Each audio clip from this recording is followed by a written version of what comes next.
السلام عليكم وسوم كريبتو idiin soo gudbinaya macluumaadka aad ugu barateen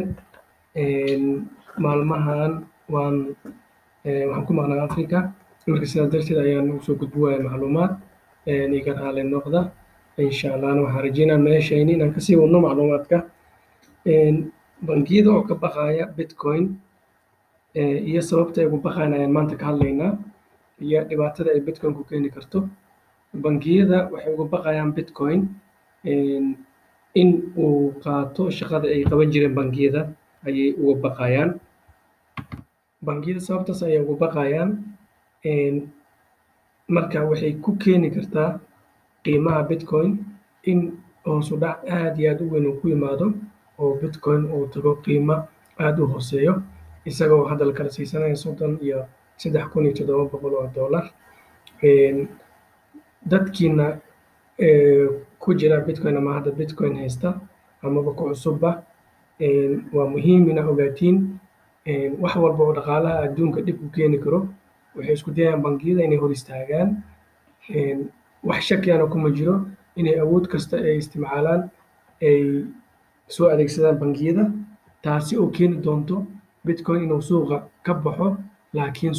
suuqa madow si hoose lagu kala iibsado markaas ay noqon doonto inuu dib u soo kaco oo wax celiyana la waayo laakiin hadda qiimaha Bitcoin waxay ila tahay aniga in uu gaari doono 15,000 iyo wixii ka hooseeyo sababta oo keenaysana bangiyada ma ogolanayaan in awoodiisa ay kor u sii kacdo marka waa ogtii 2018 17 dadka ku jira Bitcoin iyo kuwa aan ku jirinba Bitcoin waxaa la dhihi jiray waa tuugo dadkii dhacdaa taasina way suurta geli weysay marka haddii aan dib u noqono jaadka dib u raacno waad arkaysaan Bitcoin wuxuu ahaa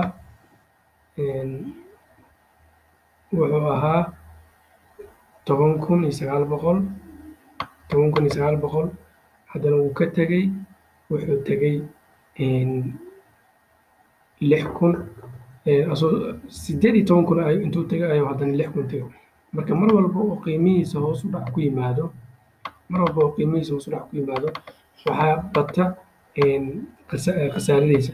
mar walba jaranjaradan waa arkaysiin jaranjarada markay sidan tahay kor ayuu u kacay haddana hoos ayuu u tegey marka mar walba waxaa ogaatiin in dhib ku imaan karo oo khasaare ku imaan karto oo hoos u dhac ku imaan karo dadka ku iibsada qiimo zaa'id ah marka waa muhiim stop loss inaad ku xirtiin waxaan rajeeyaa inaad ka faa'iidaysteen shakina kuma jiro inuu Bitcoin oo 15,000 ka hoos maraya ama 20,000 oo ka hoos maraya wax shaki ah kuma jiraan